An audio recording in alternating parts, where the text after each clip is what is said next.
Presiden Prabowo bakal terbitkan Perpres MBG dalam waktu dekat.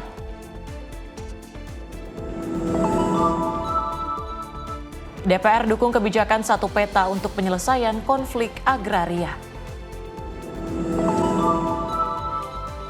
133.000 personel dan ribuan alutsista siap meriahkan HUT TNI. Bungkus ganja dengan label obat, Pak Sutri ditangkap.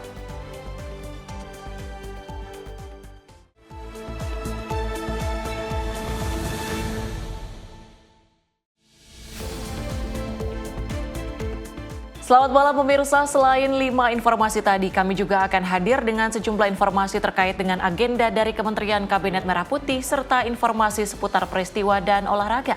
Bersama saya Tiara Dianti dan inilah Menyapa Indonesia Malam untuk Anda.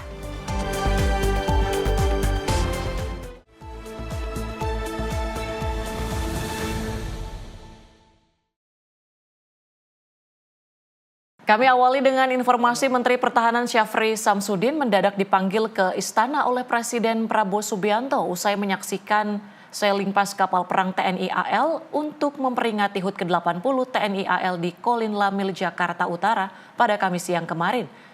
Pemanggilan tersebut terkonfirmasi dari batalnya kehadiran Syafri di peninjauan Rumah Sakit Pusat Pertahanan Negara Panglima Besar Sudirman di Bintaro, Jakarta Selatan. Menhan Syafri Samsudin mendadak dipanggil ke istana oleh Presiden Prabowo Subianto usai menyaksikan sailing pass kapal perang TNI AL untuk memperingati HUT ke-80 TNI AL di Kolin Lamil, Jakarta Utara pada Kamis siang. Pemanggilan tersebut terkonfirmasi dari batalnya kehadiran Syafri di peninjauan Rumah Sakit Pusat Pertahanan Negara Panglima Besar Sudirman di Bintaro, Jakarta Selatan. Akibat batalnya agenda tersebut, Kepala Pusat Rehabilitasi Kementerian Pertahanan RI, Brigadir Jenderal TNI Daniel Lumadio Wartoadi menyampaikan permohonan maaf dan menjelaskan situasi terkini bahwa Syafri harus segera bertolak menuju istana di waktu yang sama. Di rumah sakit ini, ya, itu tidak lain adalah kita menjadi suatu role model dengan kemungkinan dari dokter-dokter asing yang akan ada di sini. Kita berusaha seperti itu, kita berusaha meningkatkan pelayanannya juga dengan teman-teman yang lainnya. Juga kita sudah siapkan untuk tradisional Indonesia Chinese medicine-nya. Sehingga kita paling tidak bisa berkolaborasi dengan Herbal Indonesia juga supaya bisa meningkatkan apa yang ada di Indonesia ini untuk kita pakai sebagai obat, paling tidak demikian, sehingga kita mampu untuk menekan harga obat itu. Baik, jadi pada intinya Pak Menhan itu sangat concern terhadap pengembangan rumah sakit, terutama untuk pelayanan kesehatan itu sendiri, baik untuk TNI, PNS maupun masyarakat di sekitar ini.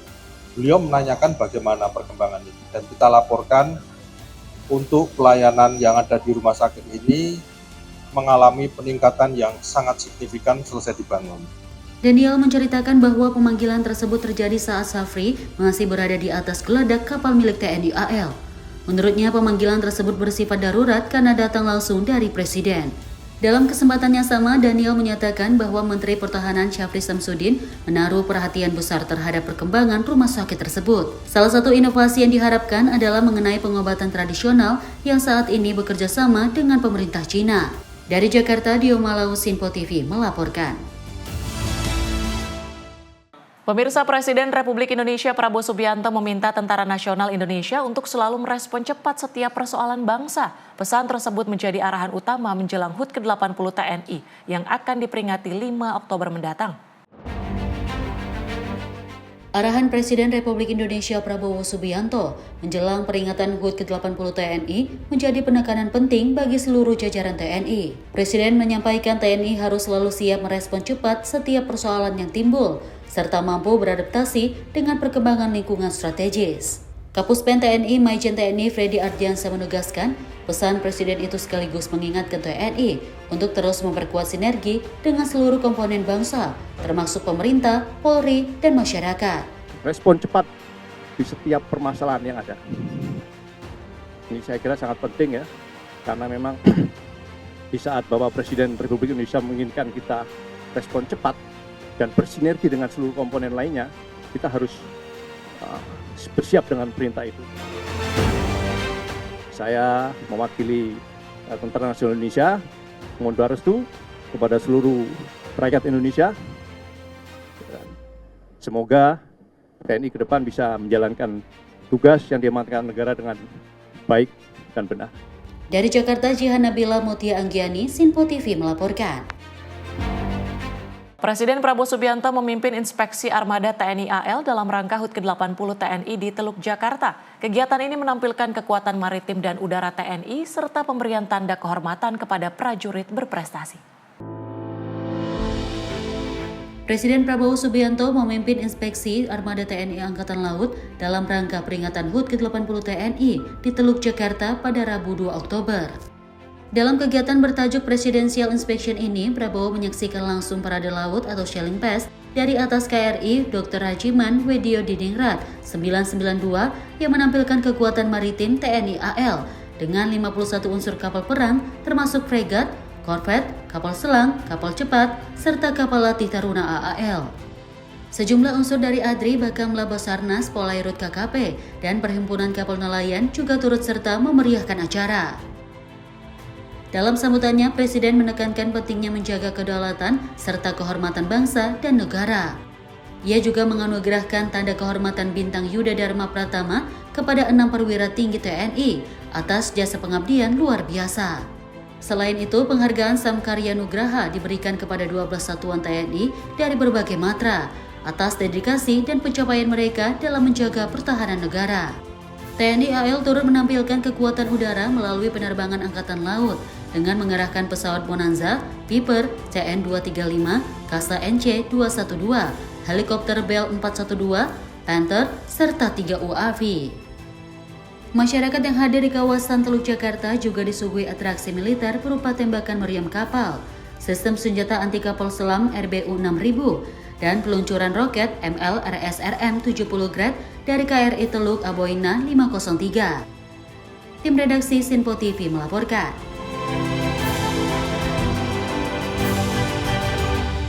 Dari Ketua DPR Puan Maharani mendukung Presiden Prabowo Subianto menerbitkan peraturan Presiden tentang tata kelola makan bergizi gratis dalam waktu dekat. Puan berharap seluruh kementerian dan lembaga terkait dapat terlibat setelah diatur dalam Perpres. Presiden Prabowo Subianto berencana akan menaikkan peraturan Presiden mengenai tata kelola pelaksanaan program makan bergizi gratis dalam waktu dekat. Pembuatan aturan soal makan bergizi gratis di tingkat peraturan Presiden ini dilakukan berdasarkan berbagai evaluasi. Menanggal hal itu, Ketua DPR Puan Maharani mendukung penuh langkah Presiden Prabowo yang akan menerbitkan Perpres. Puan mendorong seluruh kementerian dan lembaga terkait dapat terlibat setelah diatur dalam Perpres.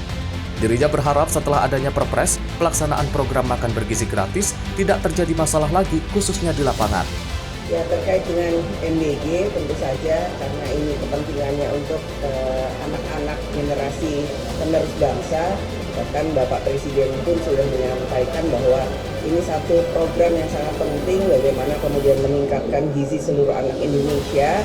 Namun tentu saja karena perlu dilakukan evaluasi secara total dan perlu diperbaiki, DPR RI kemarin melalui komisi sudah meminta supaya ada payung hukumnya berupa Perpres, dan saya sudah mendapatkan laporannya bahwa akan segera dikeluarkan Perpres terkait payung hukum sehingga bisa melibatkan seluruh kementerian lembaga yang terkait sehingga nantinya bisa ikut membantu dan tentu saja menjaga jangan sampai kemudian proses dari penyediaan program makan bergizi ini mempunyai masalah lagi di lapangan. Jadi hal tersebut tentu saja kita harus sama-sama untuk mendukung bagaimana perbaikan di lapangan ini bisa segera ditindaklanjuti oleh pihak-pihak yang terkait, karena memang ini programnya sangat baik untuk anak Indonesia meningkatkan gizi, hanya memang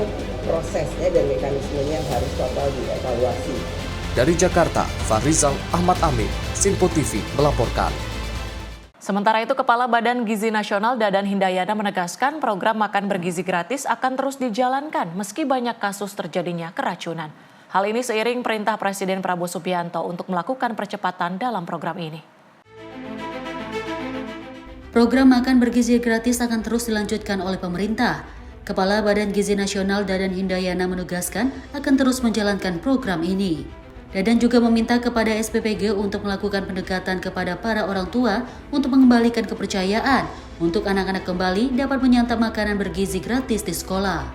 Terkait dengan kegiatan MBG, saya tetap diperintahkan oleh Pak Presiden untuk melakukan percepatan karena banyak anak, banyak orang tua yang menantikan terkait kapan menerima makan bergizi gratis.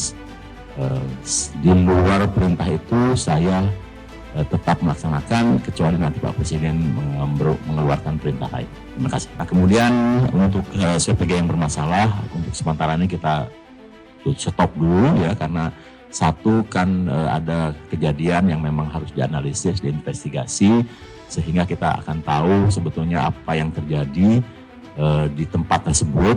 Sekaligus juga kita merupakan aspek kehati-hatian, karena ketika kita sudah melakukan kegiatan dan ada masalah, biasanya akan ada datang runtutannya ya, seperti contoh yang sudah saya contohkan di NTT ya.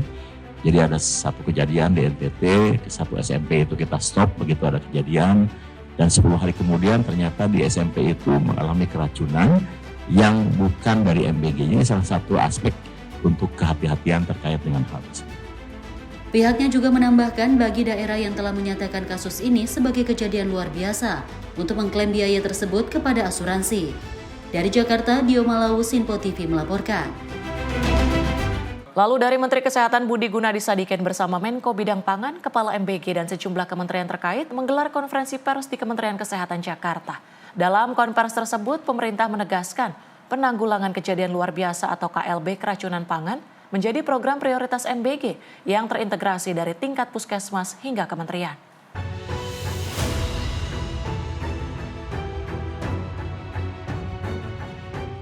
Dalam upaya menanggulangi KLB keracunan pangan makan bergizi gratis, pemerintah melakukan standarisasi laporan dan data kasus. Menteri Kesehatan Budi Gunadi Sadikin menegaskan penanggulangan KLB keracunan pangan MBG akan menggunakan sistem pelaporan yang sudah terbangun di puskesmas hingga Kementerian Kesehatan. Budi menyebut setiap data kasus akan dihimpun secara harian dan mingguan dan akan dikonsolidasikan bersama Badan Gizi Nasional dan dikoordinasikan dengan Badan Komunikasi Pemerintah untuk disampaikan kepada publik. Budi menjelaskan mekanisme pelaporan ini dapat disesuaikan harian, mingguan, maupun bulanan dan bisa diumumkan secara terbuka seperti saat penanganan pandemi COVID-19 lalu. Tadi yang kita bicarakan khususnya dari pengawasan adalah kita ingin melakukan standarisasi dari laporan dan angka-angka. Tadi sudah disetujui bahwa kita akan menggunakan angka sistem laporan yang sekarang sudah terjalin untuk keracunan pangan dari Puskesmas, Dinas Kesehatan, dan Kementerian Kesehatan.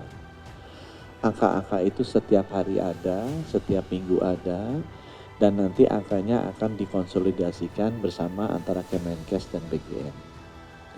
Dan kami harapkan mungkin nanti kita akan berkoordinasi dengan Badan Komunikasi Pemerintah, kalau perlu misalnya ada update harian atau mingguan atau bulanan yang seperti dulu kita lakukan pada saat COVID, itu kita bisa lakukan. Jadi itu yang pertama, bahwa dari sisi angka-angka yang terjadi, keracunan yang terjadi, kita sudah sepakat menggunakan sistem yang ada sekarang yang sudah dibangun pelaporannya dari level puskesmas ke atas.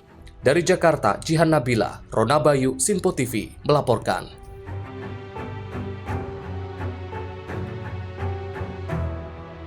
Pemirsa, Menteri Koordinator Bidang Pemberdayaan Masyarakat Muhaimin Iskandar menegaskan komitmen pemerintah untuk memperluas keberadaan sekolah rakyat di berbagai daerah, khususnya di Nusa Tenggara Timur. Hal tersebut dilakukan sebagai bagian dari strategi pemerintah dalam mengentas dan menghapus kemiskinan ekstrim di daerah.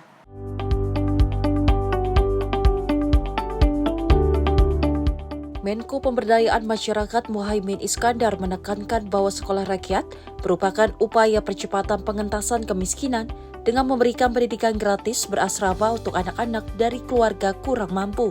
Menko Muhaimin pun mendorong agar sekolah rakyat di Nusa Tenggara Timur dapat diperluas dan lebih banyak menjangkau masyarakat yang membutuhkan. Muhaimin juga menekankan pentingnya integrasi instrumen penanggulangan kemiskinan meliputi sekolah rakyat, makan bergizi gratis, pemberdayaan desa, serta optimalisasi peran pendamping masyarakat. Sekolah rakyat di sini cukup mengharukan, membanggakan, dan tentu ini kerja keras ya, karena dari sekian jumlah besar yang harus diterima, maka syarat yang paling pokok adalah yang paling membutuhkan. Yang paling membutuhkan ini 100 yang terpilih inilah yang paling membutuhkan sehingga mendapatkan prioritas. Tentu masih belum banyak terjangkau, akan terus kita upayakan agar berdiri di semua kabupaten. Lalu kita juga ingin pihak swasta juga mendirikan duplikasi. Kita juga ingin sekolah-sekolah juga terus menjadikan sekolah rakyat ini model talenta yang sejak awal dikelola, yang diketahui potensinya, sehingga lulusan-lulusan sekolah rakyat ini sesuai dengan bakat, minat, dan kemampuan masing-masing. Sehingga potensi naturalnya bisa tersalurkan dengan baik. Lebih lanjut, kehadiran Menko PM di NTT sekaligus menunjukkan komitmen pemerintah pusat untuk tidak hanya merancang kebijakan, tetapi juga memastikan implementasi di lapangan berjalan efektif. Dari Kupang, Nusa Tenggara Timur, Sri Dewi Andayadi, Mutia Agiadi, Simpo TV melaporkan. Badan Gizi Nasional perintahkan SPPG kembalikan kepercayaan. Informasi selengkapnya usai jeda. Tetaplah bersama kami.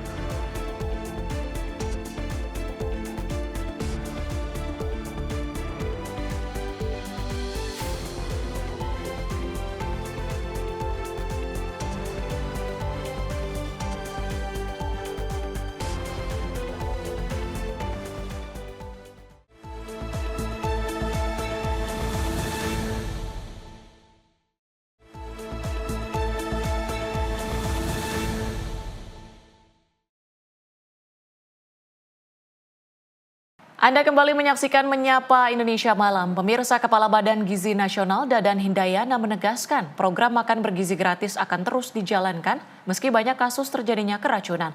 Hal ini seiring perintah Presiden Prabowo Subianto untuk melakukan percepatan dalam program ini. Program makan bergizi gratis akan terus dilanjutkan oleh pemerintah. Kepala Badan Gizi Nasional Dadan Hindayana menegaskan akan terus menjalankan program ini.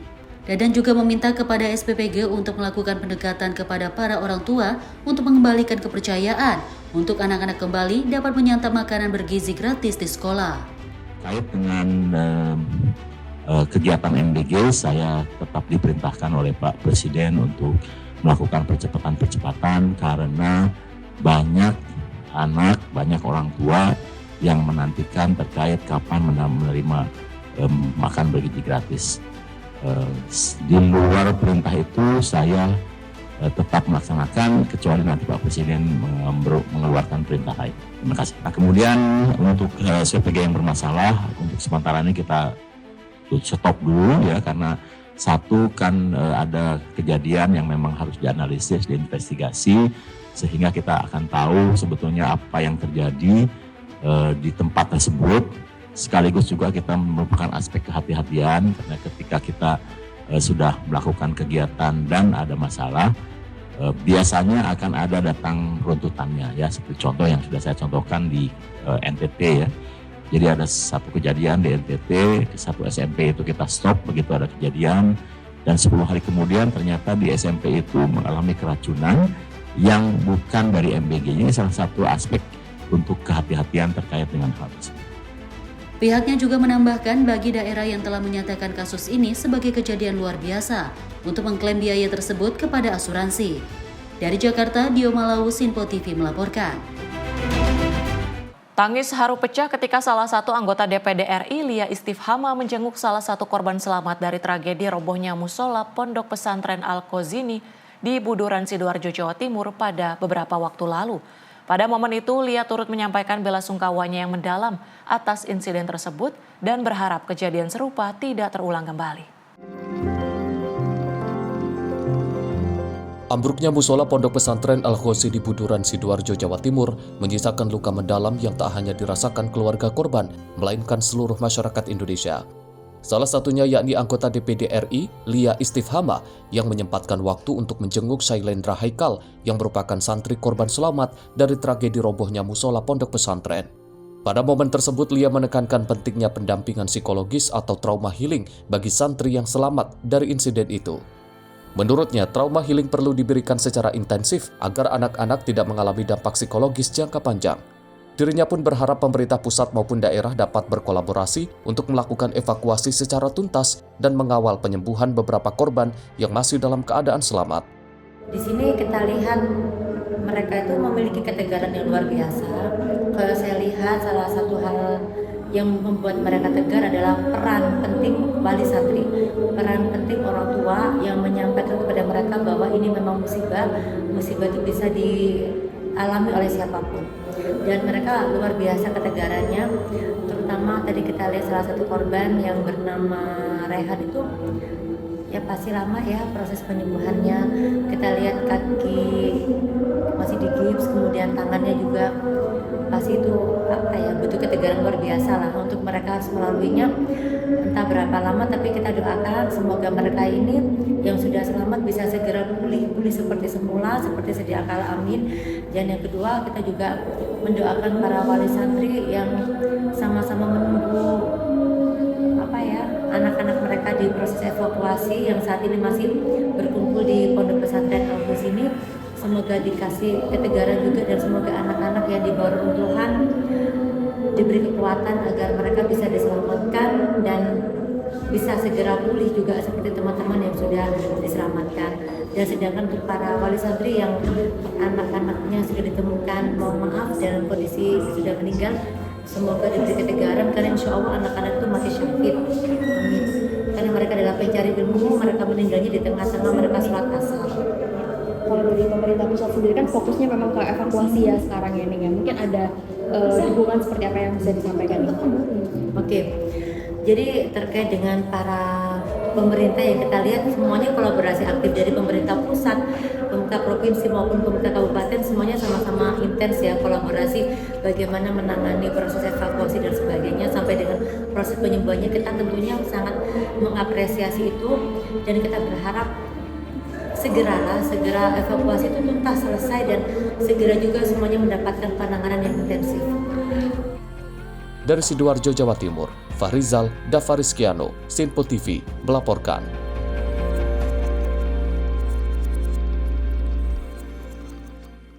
Wakil Ketua DPR Dasko menyatakan pihaknya akan mendukung kebijakan satu peta untuk menyelesaikan berbagai persoalan konflik agraria. Menurutnya hal ini dilakukan agar tidak ada tumpang tindih antar kementerian hingga banyak kepentingan. Persoalan agraria hingga kini menjadi sebuah perihal yang melibatkan konflik di masyarakat luas. Pasalnya, beberapa kasus salah satunya tumpang tindih kebijakan antar kementerian serta banyaknya kepentingan. Oleh karena itu, dalam menyelesaikan hal tersebut, Wakil Ketua DPR, Dasko, mendukung penuh kebijakan satu peta yang menjadi usulan dari Koalisi Nasional Reforma Agraria. Selain pembentukan pansus untuk penyelesaian konflik, DPR juga akan mendorong kepada pemerintah agar dapat membentuk Badan Nasional Penyelesaian Konflik Agraria.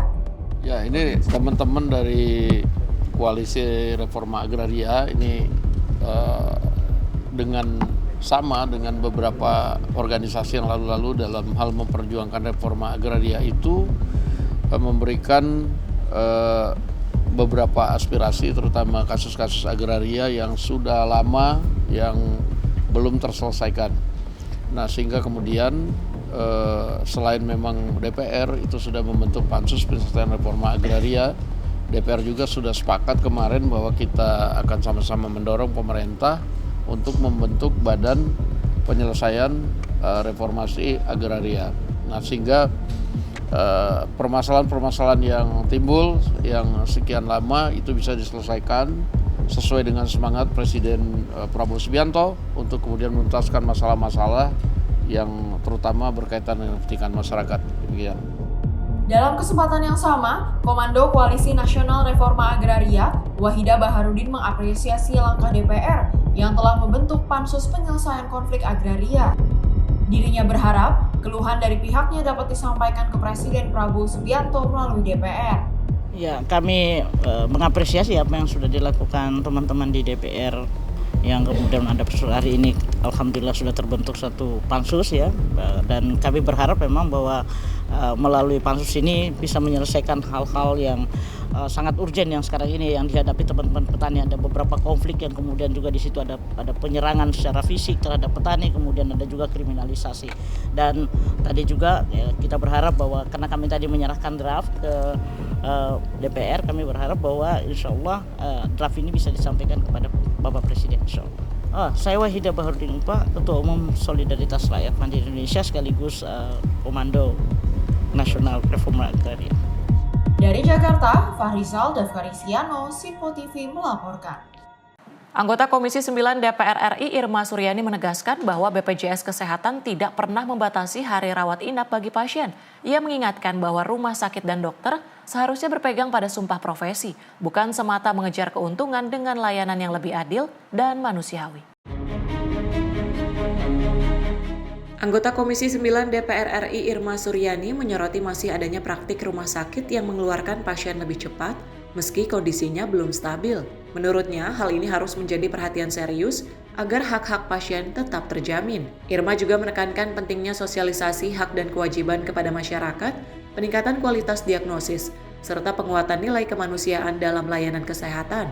Rapat bertema pengawasan terhadap sistem pengaduan masyarakat dan respon pelayanan JKN itu turut dihadiri BPJS Kesehatan, Dewan Pengawas BPJS Kesehatan, Ombudsman RI, Badan Perlindungan Konsumen Nasional, Yayasan Lembaga Konsumen Indonesia, serta Perhimpunan Rumah Sakit seluruh Indonesia.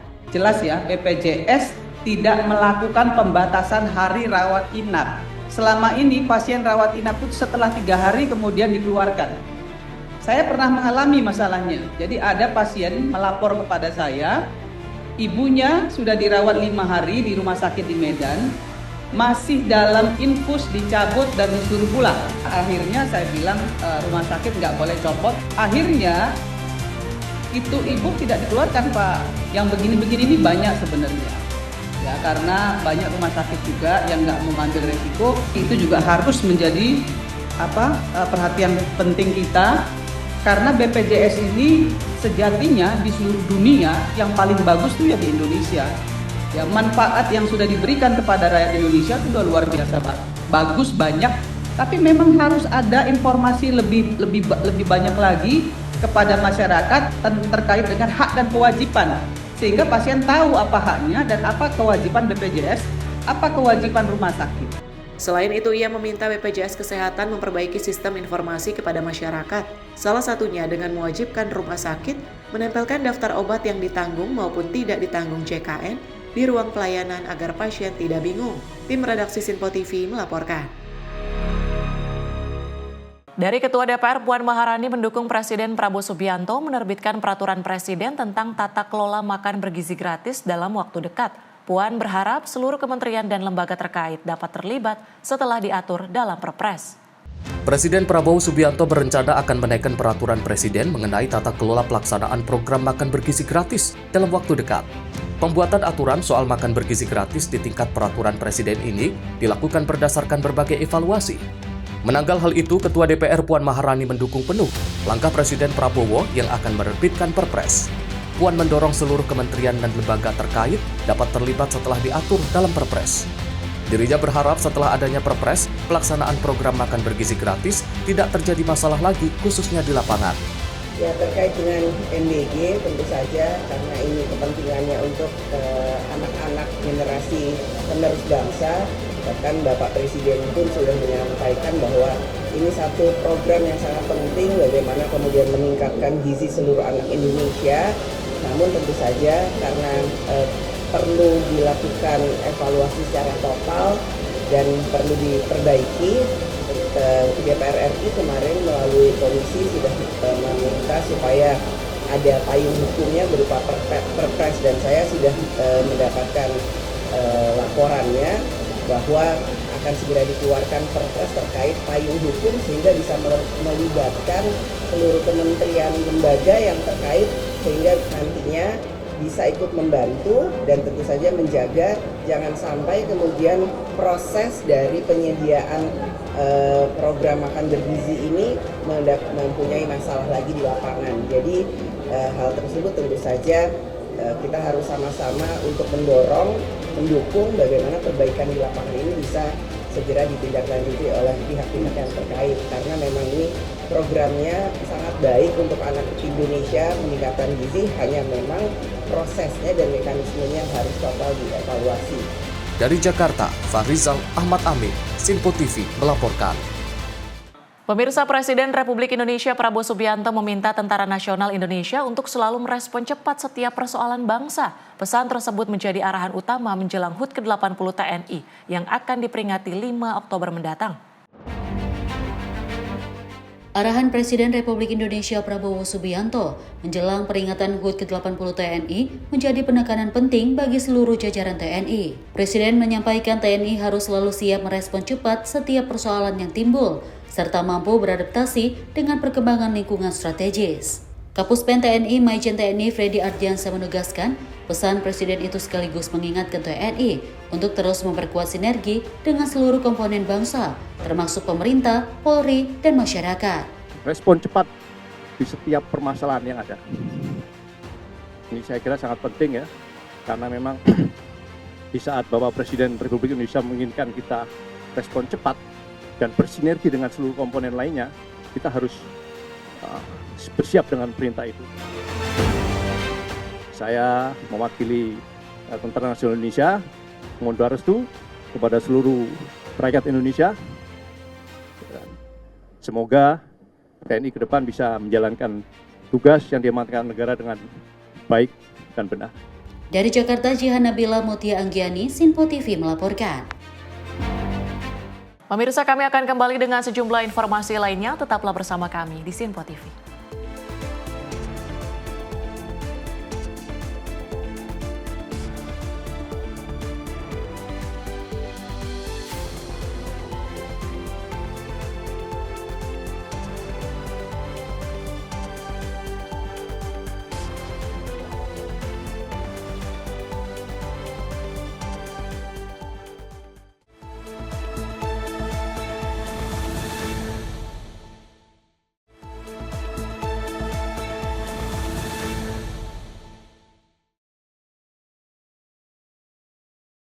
Anda kembali menyaksikan Menyapa Indonesia Malam. Pemirsa, Menteri Sosial RI Saifullah Yusuf menjenguk korban selamat dari ambruknya musola Pondok Pesantren Al-Qazini, yaitu Syahlendra Haikal. Dalam kesempatan itu, Mensos memberi semangat dan menyampaikan rasa syukur atas keselamatan Haikal. Menteri Sosial RI Saifullah Yusuf bersama Wakil Gubernur Jawa Timur Emil Dardak menjenguk salah seorang santri yang selamat atas ambruknya musola Pondok Pesantren Al-Qazini, yaitu Syahlendra Haikal, di RSUD RT Notopuro pada 1 Oktober 2025. Dalam kesempatan itu, Mensos memberi semangat dan menyampaikan rasa syukur atas keselamatan Haikal. Mensos mengungkapkan bahwa kondisi Haikal dalam keadaan baik dan bisa berkomunikasi. Mensos juga memberikan dukungan bagi para korban lain dan keluarga yang terdampak. Haikal, santri Ponpes Al-Qazini berhasil bertahan lebih dari 2 hari di balik reruntuhan sebelum akhirnya berhasil dievakuasi dalam keadaan selamat oleh tim SAR. Kini ia menjalani perawatan di RSUD RT Notopuro. Tim redaksi Sinpo TV melaporkan.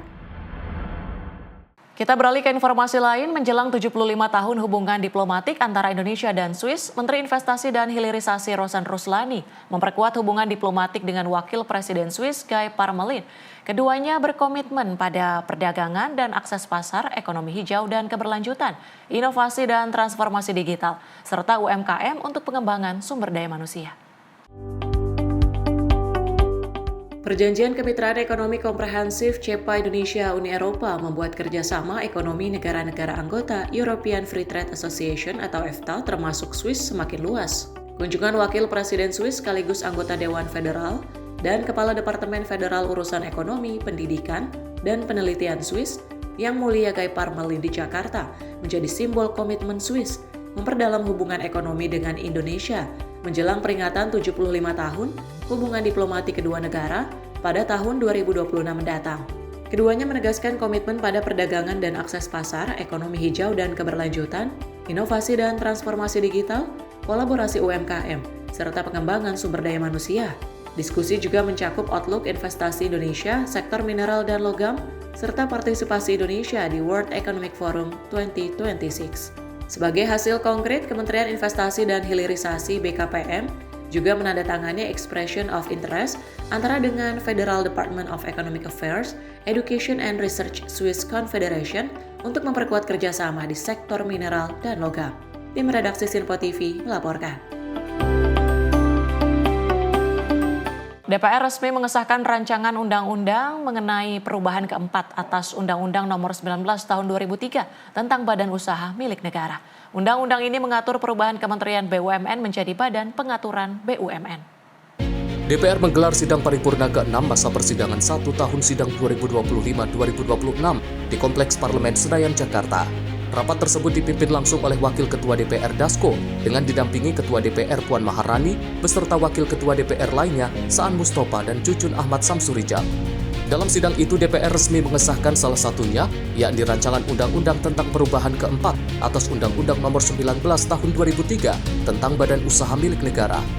Undang-Undang BUMN mengatur perubahan Kementerian BUMN kini menjadi Badan Pengaturan BUMN. Sidang Dewan yang terhormat, selanjutnya kami akan menanyakan sekali lagi kepada seluruh anggota apakah rancangan undang-undang tentang perubahan keempat atas Undang-Undang Nomor 19 Tahun 2003 tentang Badan Usaha Milik Negara dapat disetujui untuk disahkan menjadi undang-undang. Terima kasih. Dari Jakarta, Farizal Ahmad Amin, Sinpo TV melaporkan. Jelang perayaan HUT ke-80 TNI pada 5 Oktober mendatang, gladi bersih digelar di Monas, Jakarta, Jumat pagi. Sekitar 133.000 personil TNI dan ribuan alutsista diterjunkan untuk mempersiapkan upacara dan demonstrasi kekuatan TNI. Gladi bersih HUT ke-80 TNI di Monas Jumat pagi berlangsung lancar dan aman. Sekitar 133.000 personel TNI dan unsur pendukung dilibatkan dalam kegiatan ini. Lebih besar dibandingkan tahun lalu yang hanya melibatkan 100.000 personel. Selain pasukan upacara, ribuan alutsista dari matra darat, laut, dan udara juga dikerahkan untuk demonstrasi kemampuan yang akan ditampilkan saat hari puncak. Kapuspen TNI Maijen TNI Freddy Ardiansyah menyebut upacara pada 5 Oktober nanti akan dipimpin langsung oleh Presiden Prabowo Subianto sebagai inspektur upacara, didampingi Menhan, Panglima TNI, Wakil Panglima TNI, serta para kepala staf angkatan. Freddy juga menegaskan HUT TNI ke-80 mengusung tema TNI Prima, TNI Rakyat, Indonesia Maju sebagai wujud komitmen TNI untuk terus profesional, responsif, integratif, modern, dan adaptif. Tanggal 5 nanti, upacara rencananya akan dipimpin langsung oleh Bapak Presiden Republik Indonesia selaku Inspektur Upacara, didamping oleh Bapak Panglima TNI, Menhan RI, Wakil Panglima TNI, serta seluruh kepala staf angkatan akan hadir. Kemudian rencananya kita akan melibatkan kurang lebih 133 personil, baik TNI maupun 133.000 personil, baik itu TNI maupun para pendukung. Ini jauh lebih besar dari tahun lalu. Tahun lalu pada HUT ke-79 yang kita lihat begitu besar dan masif itu hanya 100.000. Kemudian alutsista yang tergelar dan ikut serta dalam demonstrasi ada kurang lebih 1.047.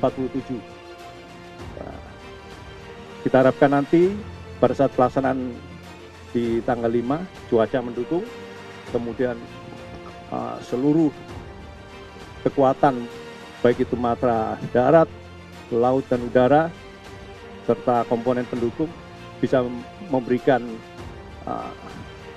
unjuk keterampilan dan kemampuan personil maupun alutsistanya dengan baik.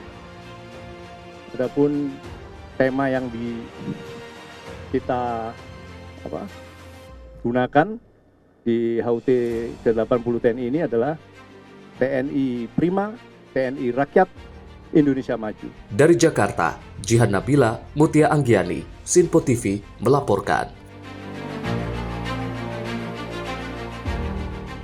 Dalam rangka HUT ke-80 TNI di Teluk Jakarta, Presiden Prabowo memimpin inspeksi armada laut TNI AL. Tradisi perayaan HUT TNI di atas KRI ini pertama kali digelar saat Prabowo masih menjabat Menteri Pertahanan tahun lalu. Dalam rangkaian HUT ke-80 TNI, Presiden Prabowo Subianto memimpin parade kapal perang TNI AL di Teluk Jakarta pada Kamis 2 Oktober 2025. Presiden memimpin Presidential Inspection dari atas KRI Dr. Rajiman Widyo Diningrat 992 didampingi Wapres Gibran Rakabuming Raka, para menteri serta jajaran pimpinan TNI.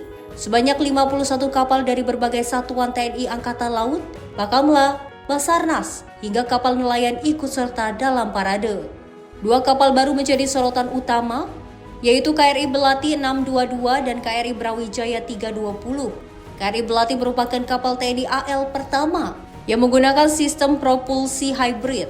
Sementara KRI Brawijaya tampil sebagai pemimpin formasi, sekaligus frigat terbesar di Asia Tenggara. Keduanya merupakan hasil program modernisasi saat Prabowo menjabat sebagai Menteri Pertahanan. Parade ini mencerminkan peningkatan kekuatan armada laut nasional. Selama masa Prabowo sebagai Menhan, sebanyak 41 kapal berhasil dimodernisasi. Dalam kesempatan itu, Presiden juga menganugerahkan tanda kehormatan dan kenaikan pangkat kehormatan kepada sejumlah perwira serta menegaskan pentingnya menjaga kehormatan bangsa dan juga mengutamakan pengabdian kepada rakyat. Tim Redaksi Sinpo TV melaporkan. TNI Angkatan Udara menggelar gladi bersih demo udara dalam rangka memeriahkan HUT ke-80 Tentara Nasional Indonesia Minggu besok. Melalui landasan udara Halim Perdana Kusuma ini, sejumlah pesawat tempur dengan berbagai tipe akan berangkat untuk melakukan berbagai macam manuver udara di sepanjang langit kawasan Silang Monumen Nasional. Lalu bagaimana persiapan demo udara tersebut? Berikut laporan dari jurnalis Sinpo TV, Max Munte dan juru kamera Rona Bayu.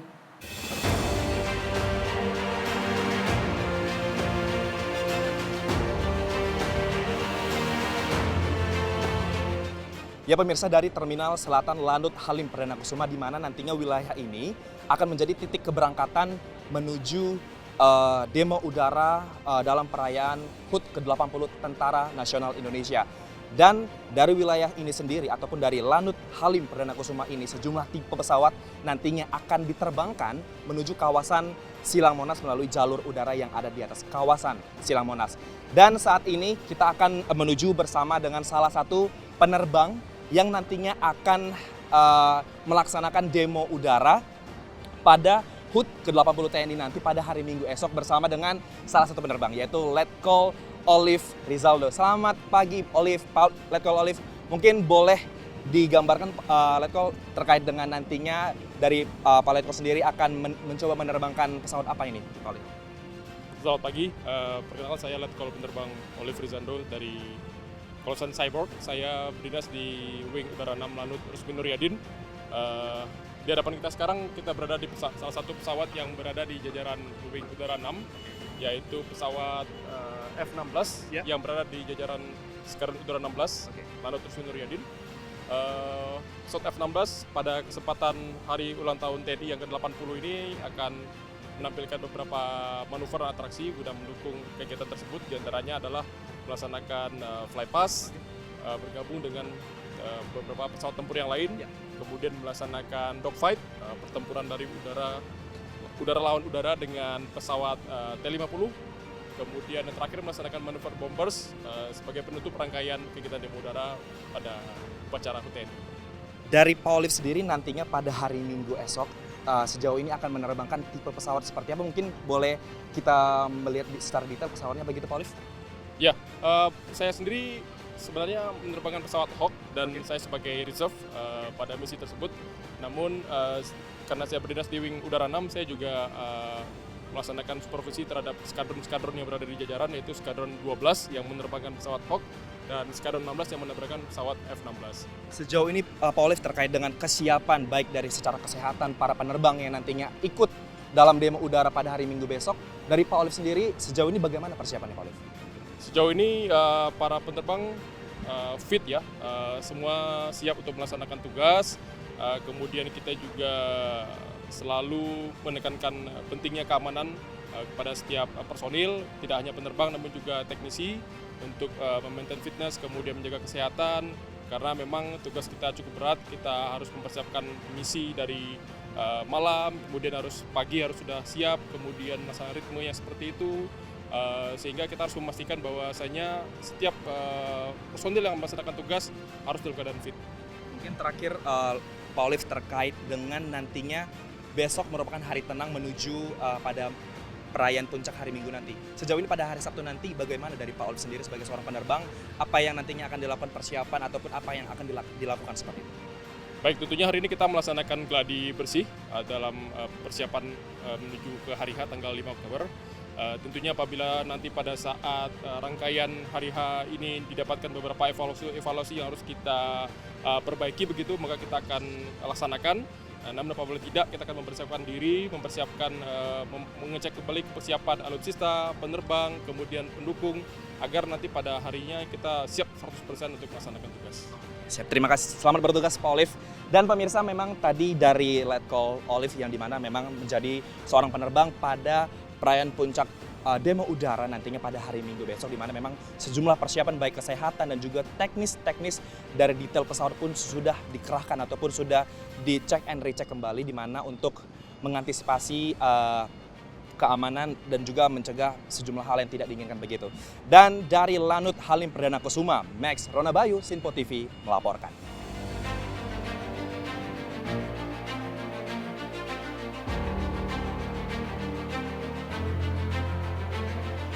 Untuk memberikan penghormatan, TNI akan mengundang keluarga para pahlawan pada upacara HUT TNI ke-80 di Monas. Kapuspen TNI Majen TNI Freddy Ardianzah mengatakan undangan itu mencakup keluarga pahlawan revolusi, keluarga pahlawan nasional, serta cucu dari Panglima Besar Jenderal Sudirman. Sejumlah keluarga pahlawan nasional diundang untuk hadir dalam upacara puncak yang akan digelar di Monas 5 Oktober mendatang. Kapuspen TNI Majen TNI Freddy Ardiansyah menyebut undangan tersebut ditujukan kepada keluarga pahlawan revolusi, keluarga pahlawan nasional, termasuk keturunan dari Panglima Besar Jenderal Sudirman. Freddy mengungkapkan langkah ini merupakan bentuk penghormatan TNI terhadap jasa para pahlawan yang telah berkorban demi kemerdekaan dan keutuhan bangsa Indonesia. Kehadiran keluarga pahlawan pada HUT ke-80 TNI diharapkan sekaligus menjadi pengingat dan juga penyemangat bagi seluruh prajurit untuk melanjutkan perjuangan dengan tetap menjaga profesionalitas dan juga pengabdian kepada negara. Kita undang ya seluruh keluarga pahlawan, baik itu dari cucu Panglima Besar Jenderal Sudirman, karena yang ada cucu dan keturunan generasi berikutnya, kemudian keluarga para pahlawan revolusi dan beberapa pahlawan nasional lainnya.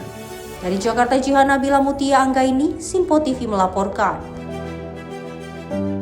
Kita beralih ke informasi lain. Rumah kontrakan yang diduga dihuni bandar narkoba digerebek polisi, Direktorat Reserse Narkoba Polda Sumut. Dari penggerebekan ini, petugas menemukan 10 kg sabu dan 24.000 pil ekstasi siap edar.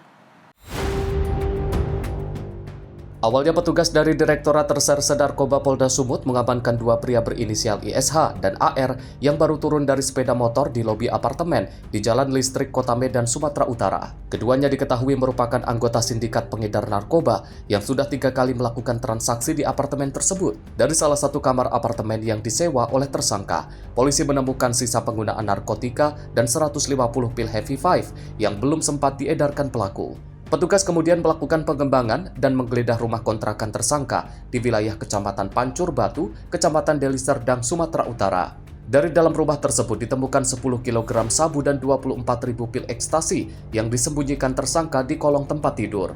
Kepada polisi, kedua pelaku mengaku menyewa apartemen karena dianggap aman dari pantauan polisi saat bertransaksi. Sedang rumah kontrakan hanya dijadikan sebagai gudang penyimpanan narkotika yang mereka peroleh dari seseorang yang kini diburu polisi. Penggerebekan ini dilakukan berdasarkan informasi masyarakat yang curiga dengan aktivitas kedua tersangka di apartemen tersebut. Sudah kita tangkap di lobi parkiran apartemen TS. Dua tersangka pada saat kita geledah, tersangka dua kita geledah ada 150 butir EP5. Kita cek berdasarkan investigasi mendalam, kita masuk ke kamarnya, ada 1 botol aqua yang berisi liquid metamfetamin. Kita melakukan interogasi mendalam lagi, ternyata masih ada sisa barang bukti lainnya yang disimpan di rumah kontrakan milik tersangka 1. Milik tersangka 1 yang ada di bilangan Kabupaten Deli Serdang. Dari kasus ini, Polda Sumut masih melakukan pengembangan lanjutan guna menelusuri bandar besar narkoba, pemilik barang haram yang sudah kali ketiga diedarkan kedua tersangka di apartemen tersebut. Dari Medan, Sumatera Utara, kontributor Simpo TV melaporkan. Informasi seputar peristiwa akan kami hadirkan usai jeda. Tetaplah bersama kami di Menyapa Indonesia Malam.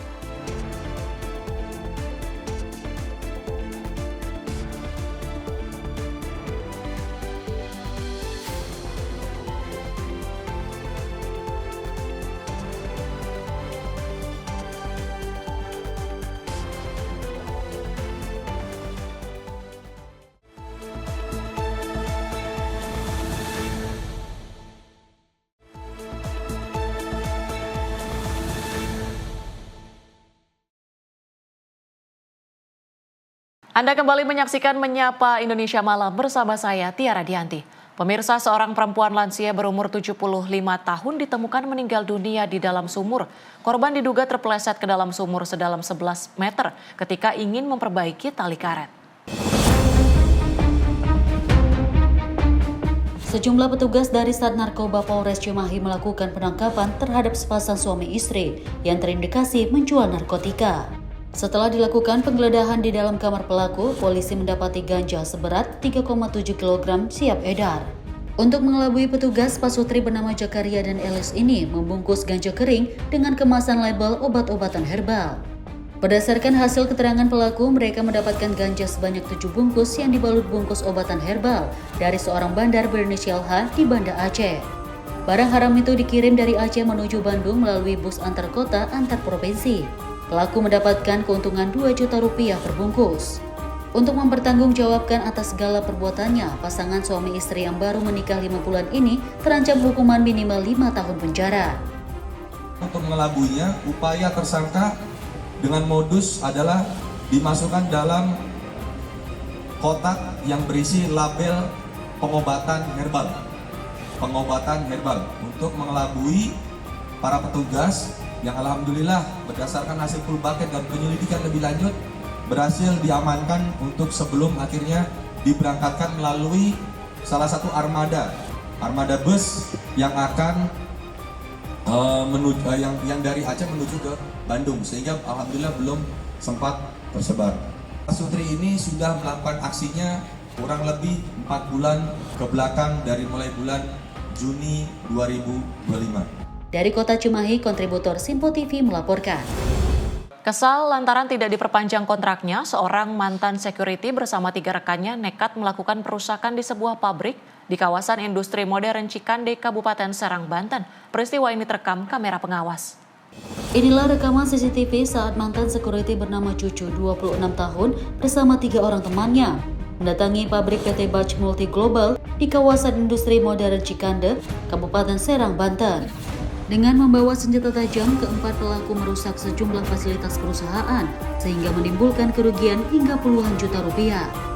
Polisi menjelaskan aksi ini dilakukan lantaran pelaku utama Cucu yang merupakan warga desa Bandung, Kecamatan Bandung, kesal setelah dirumahkan karena kontrak kerjanya sebagai security tidak diperpanjang. Dari laporan pihak perusahaan, Satreskrim Polres Serang bergerak cepat dan berhasil menangkap keempat pelaku di rumah masing-masing tanpa perlawanan. Dua pelaku seperti itu terhadap barang dilakukan di daerah Pamarayan, Bandung, di salah satu perusahaan di wilayah tersebut. Salah satunya adalah karyawan dari PT atau perusahaan tersebut, dan yang lainnya adalah warga sekitar Bandung. Kenapa bisa melakukan perusakan? Diduga hasil keterangan yang sementara kita dapatkan merasa kecewa karena telah dipecat dari perusahaan tersebut. Kita sempat masuk ke salah satu perusahaan yang dirusak tersebut dengan cara bergelombol dan memaksa karyawan untuk keluar. 2 dari 4 pelaku ini kita amankan 2 senjata tajam, yaitu berupa golok, dan yang 2 lainnya salah satunya membawa bambu, yang satu lagi membawa kayu. Keempatnya langsung ditetapkan sebagai tersangka dan ditahan, serta dijerat pasal 170 dan atau pasal 406 KUHP dengan ancaman hukuman hingga 9 tahun penjara. Dari Serang, Banten, Firman Arif, kontributor Sinpo TV melaporkan. Seorang pria di Kecamatan Gading Rejo, Kabupaten Pringsewu, Lampung tewas usai dibacok oleh adik iparnya sendiri. Pembacokan ini diduga dilakukan pelaku lantaran tidak terima dengan sindiran korban. Unit Reskrim Polsek Gading Rejo, Kabupaten Pringsewu, Lampung menangkap seorang pria bernama Aji Dharma Saputra yang tega membacok kakak iparnya sendiri hingga tewas. Pembunuhan ini terjadi pada Kamis 2 Oktober 2025 dini hari di rumah korban yang diketahui bernama Alfian di Pekon Bulukarto, Kecamatan Gading Rejo. Dari pemeriksaan, tersangka mengaku tega membunuh kakak iparnya lantaran tersinggung dengan perkataan korban yang berteriak menyindir agar pelaku tidak lagi tinggal di rumah korban. Saat itu Aji yang sudah tersulut emosi langsung mengambil golok dan menghampiri korban di teras rumah lalu menyerang dengan membabi buta. Korban bernama Alfian dan pelaku pembunuhan tersebut bernama Aji Dharma Saputra, sementara pelaku diamankan di Polsek Gading Rejo untuk diambil keterangannya. Dan menurut keterangan dari pelaku, kronologis kejadiannya berawal dari cekcok atau perkataan yang kurang menyenangkan atau kurang baik kepada saudara Aji. Oleh sebab itu Aji keluar dari jendela, melompat, mengambil sebilah atau separan senjata tajam jenis golok dan melakukan pengejaran terhadap Alfian. Saat ini pelaku telah ditahan di sel tahanan Mapolsek Gading Rejo dan akan dijerat pasal 351 Jungto, pasal 338 KUHP dengan ancaman hukuman maksimal 15 tahun penjara. Dari Pringsewu, Lampung, Immanuel Simorangkir, kontributor Sinpo TV melaporkan. Seorang pria berinisial WFT 22 tahun yang mengaku sebagai hacker dengan akun Bjorka ditangkap Direktorat Reserse Siber Polda Metro Jaya pada akhir September lalu. Tersangka ditangkap di rumahnya di Kecamatan Kakas Barat, Minahasa, Sulawesi Utara setelah polisi menerima laporan dari sebuah bank swasta terkait unggahan yang mengklaim pembobolan data nasabah. Seorang pria berinisial WFT 22 tahun yang mengaku sebagai hacker dengan akun Bjorka ditangkap Rektorat Reserse Siber Polda Metro Jaya pada akhir September lalu. Kepala Subdit 4 Direskrim Siber Polda Metro Jaya AKBP Herman Edko mengatakan penangkapan itu merupakan puncak penyelidikan yang berlangsung sekitar 6 bulan. Menurut Herman, tersangka mengaku membobol data sekitar 4,9 juta nasabah dan berencana atau telah memperjualbelikan data tersebut melalui forum dark web. Motif awal yang teridentifikasi penyidik adalah upaya pemerasan terhadap pihak bank. Herman menjelaskan penyelidikan mendalami jejak digital tersangka serta kronologi unggahan dan transaksi di forum ilegal. Dalam pemeriksaan, WFT mengaku aktif menggunakan sejumlah akun sejak 2020, antara lain nama Bjorka, Skywave, Sinhunter, dan Opposite 6890 untuk berkomunikasi dan menawarkan data. Tersangka mengaku memiliki data tidak hanya dari sektor perbankan, tetapi juga data dari perusahaan kesehatan dan beberapa institusi lainnya di Indonesia. Polda Metro Jaya menyatakan tersangka juga mengakui keterlibatan dalam transaksi jual beli data di dark web, di mana pembayaran dilakukan menggunakan mata uang kripto. Wakil Direktur Siber Polda Metro Jaya AKBP Fian Yunus mengatakan penyidik kini menelusuri jumlah pasti data dan pihak-pihak yang menjadi korban, serta aliran dana hasil aktivitas tersebut. Dengan menggunakan akun X yang mengatasnamakan Bjorkanesia, itu memposting dengan tampilan salah satu akun nasabah bank swasta dan mengirimkan pesan juga ke akun resmi bank tersebut dan mengklaim bahwa sudah melakukan hack kepada 4,9 juta akun database nasabah. Niat daripada pelaku adalah sebenarnya untuk melakukan pemerasan terhadap bank swasta tersebut. Kemudian yang bersangkutan merubah di bulan yang sama, merubah nama lagi menjadi Skywave. Kemudian merubah lagi nama pada bulan Maret 2025 menjadi Shiny Hunter. Kemudian pada bulan Agustus 2025 berubah nama lagi menjadi Opposite 6890. Tujuan pelaku melakukan perubahan nama ini adalah untuk menyamarkan dirinya. Untuk menyamarkan dirinya dengan menggunakan berbagai macam tentunya email atau nomor telepon atau apapun itu, sehingga yang bersangkutan sangat susah untuk dilacak oleh aparat penegak hukum. Pelaku mengklaim bahwa yang bersangkutan memiliki data-data dari beberapa institusi, baik di dalam maupun di luar negeri, dan itu diperjualbelikan. Pada saat diperjualbelikan, pelaku menerima pembayaran dengan menggunakan cryptocurrency. WFT yang menurut keterangan hanya berpendidikan sampai tingkat SMP, kini ditahan di rutan Polda Metro Jaya. Ia resmi berstatus tersangka dan akan dijerat berdasarkan Undang-Undang Informasi dan Transaksi Elektronik atau UU ITE. Jika terbukti bersalah, ancaman hukuman yang dapat dikenakan mencapai maksimal 12 tahun penjara sesuai ketentuan yang berlaku. Polda mengimbau masyarakat dan lembaga terkait untuk meningkatkan kewaspadaan terhadap kebocoran data pribadi, memperketat protokol keamanan siber, serta segera melaporkan dugaan kebocoran atau upaya pemerasan ke pihak berwajib.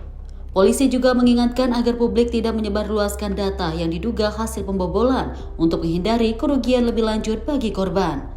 Dari Jakarta, Dio Malaus, Sinpo TV melaporkan. Kita beralih ke informasi lain. Rumah kontrakan yang diduga dihuni bandar narkoba digerebek polisi, Direktorat Reserse Narkoba Polda Sumut. Dari penggerebekan ini, petugas menemukan 10 kg sabu dan 24.000 pil ekstasi siap edar. Awalnya petugas dari Direktorat Reserse Narkoba Polda Sumut mengamankan dua pria berinisial ISH dan AR yang baru turun dari sepeda motor di lobi apartemen di Jalan Listrik Kota Medan, Sumatera Utara. Keduanya diketahui merupakan anggota sindikat pengedar narkoba yang sudah 3 kali melakukan transaksi di apartemen tersebut. Dari salah satu kamar apartemen yang disewa oleh tersangka, polisi menemukan sisa penggunaan narkotika dan 150 pil Heavy Five yang belum sempat diedarkan pelaku.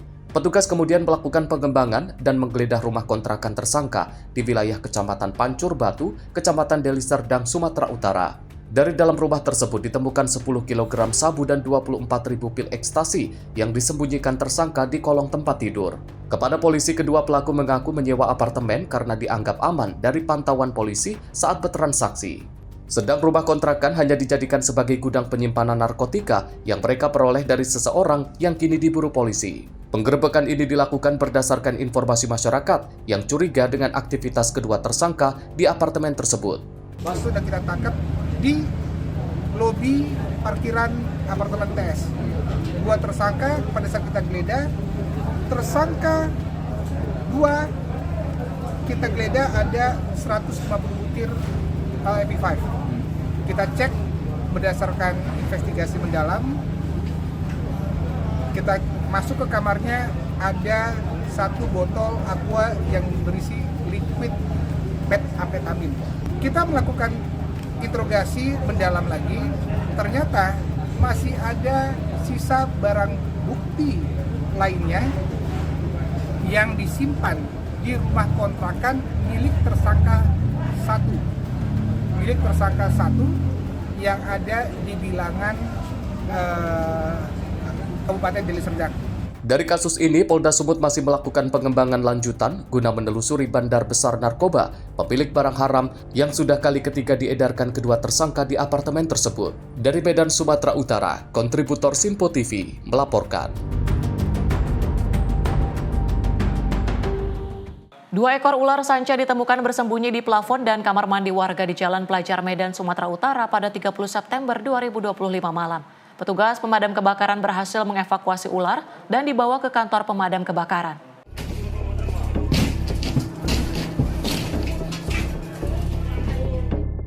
Video amatir milik warga merekam aksi petugas pemadam kebakaran saat mengevakuasi ular piton yang bersembunyi di plafon rumah warga. Dengan bersusah payah dan harus menggunakan tongkat, petugas damkar akhirnya berhasil mengevakuasi 1 ekor ular piton dengan panjang 4 meter lebih yang bersembunyi di atas plafon rumah ruang dapur. Petugas juga mengevakuasi ular piton sepanjang 3 meter lebih dari ruang kamar mandi. Kedua ular piton tersebut kemudian dimasukkan ke dalam karung dan dibawa ke kantor damkar Kota Medan yang nantinya akan dilepas liarkan ke habitatnya. Kabid Penyelamat Damkar Kota Medan Gema Meliala pada Kamis siang mengatakan mendapat laporan warga yang menyebutkan ada 2 ekor ular piton yang bersembunyi di plafon ruang dapur dan kamar mandi. Berat kedua ekor ular tersebut diperkirakan mencapai 70 kg. Tidak ada kendala saat mengevakuasi hewan melata ini meski berada di atas plafon. Ularnya itu di 2 titik. Ular pertama ditemukan itu di dapur ya. Di dapur itu di atas plafon. Nah, itu sudah ditemukan ularnya. Kemudian yang kedua itu di kamar mandi. Nah, jadi kita mendapat ularnya 2 lokasi di waktu yang berbeda. Dapat ular yang pertama di dapur, kemudian di kamar mandi. Sekitar 4 meter Pak. 3 sampai 4 meter. Yang pertama itu sekitar 3 meter, yang kedua itu kurang lebih 4 meter. Ular piton tersebut diduga berasal dari dalam parit di depan rumah warga. Kedua ular tersebut diduga hanyut terbawa arus dari saluran air limbah saat hujan deras melanda Kota Medan beberapa hari lalu. Dari Medan, Sumatera Utara, kontributor Simpo TV melaporkan. Sejumlah truk besar terjaring razia parkir liar di Jalan Pantura, Kecamatan Palimanan, Kabupaten Cirebon, Jawa Barat pada 30 September 2025 siang. Para sopir truk mengaku terpaksa parkir liar demi mengurangi pengeluaran. 1 truk kedapatan mengangkut muatan berlebih. Menindaklanjuti banyaknya aduan masyarakat terkait banyaknya truk parkir di bahu jalan raya sebelum pintu tol Palimanan, Kabupaten Cirebon, petugas gabungan dari Salantas Polresta Cirebon dan Dinas Perhubungan Kabupaten Cirebon menggelar razia parkir liar di jalur Pantura, Kecamatan Palimanan, Kabupaten Cirebon, Jawa Barat pada Selasa 30 September siang.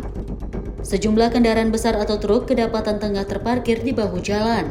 Bahkan truk-truk tersebut terparkir sampai 2 baris memanjang yang dinilai mengganggu pengguna jalan lain. Petugas pun langsung memberikan peringatan dan memeriksa surat-surat kendaraan sebelum meminta para sopir untuk segera mengendarai kendaraannya sesuai tujuan. Dari hasil pemeriksaan, para sopir-sopir truk mengaku terpaksa parkir di tempat untuk sekedar istirahat dan makan siang. Terlebih pengeluaran makan siang di rest area dinilai lebih mahal dibandingkan istirahat di jalur Pantura. Sini ngapain sih Pak? Cuma makan Pak. Makan? Sebelum masuk tol? Iya ya, soalnya kan kalau di rest area kan jelas lebih beda Pak. Apanya? Harganya? Oh, jadi makan aja? Iyalah. Tapi parkirnya di bahu jalan ini? Iya. Sadar nggak itu kalau ini melanggar Pak? Ya sadar sih sadar Pak, tapi gimana lagi ya ini nggak disediakan tempat parkir juga. Oh gitu. Jadi makan sebelum masuk tol ya? Namanya siapa Pak? Tadi dapat teguran itu masalah dimensi overload ya. Dari perusahaannya gitu atau gimana Pak? Ini kan kita ikut perusahaan aja Mas. Kan kita nggak bisa buat milih untuk ini harus gini-gini kan nggak bisa. Dari perusahaan yang kita buat. Selain memeriksa surat-surat kendaraan dan barang yang diangkut, petugas juga memberikan teguran untuk segera memindahkan truk dan melaju sesuai arah tujuan. Beberapa di antaranya juga kedapatan dengan membawa muatan melebihi kapasitas. Akibatnya, petugas gabungan memberikan peringatan berupa sanksi teguran dan sidang di tempat. Seperti yang tadi sempat rekan-rekan ketahui, ya tadi sempat parkirnya namanya driver ada yang mungkin yang kurang tertib, sampai tadi parkir sampai 2 sub, yang mana itu sangat-sangat mengganggu untuk pengguna jalan lain. Dan itu rawan terhadap terjadinya kecelakaan lalu lintas. Jadi setidaknya ini juga kegiatan untuk mengurangi fatalitas laka lantas. Kami untuk menemukan odol ada atau overload ada, kami cek surat-surat kelayakan kendaraannya dan termasuk surat itunya, dan kami bersama PPNS-nya membawa PNS untuk melakukan tindakan sidang di tempat atau tilang. Dari Cirebon, Jawa Barat, Ardika, Simpo TV melaporkan. Karena terdesak kebutuhan, sepasang suami istri di Cimahi nekat mengedarkan ganja kering seberat 3,7 kg siap edar. Untuk mengelabui petugas, pelaku membungkus ganja dengan kemasan label obat-obatan herbal. Sejumlah petugas dari Sat Narkoba Polres Cimahi melakukan penangkapan terhadap sepasang suami istri yang terindikasi menjual narkotika. Setelah dilakukan penggeledahan di dalam kamar pelaku, polisi mendapati ganja seberat 3,7 kg siap edar. Untuk mengelabui petugas, pasutri bernama Jakaria dan Elis ini membungkus ganja kering dengan kemasan label obat-obatan herbal. Berdasarkan hasil keterangan pelaku, mereka mendapatkan ganja sebanyak 7 bungkus yang dibalut bungkus obatan herbal dari seorang bandar berinisial H di Banda Aceh. Barang haram itu dikirim dari Aceh menuju Bandung melalui bus antar kota antar provinsi. Pelaku mendapatkan keuntungan 2 juta rupiah per bungkus.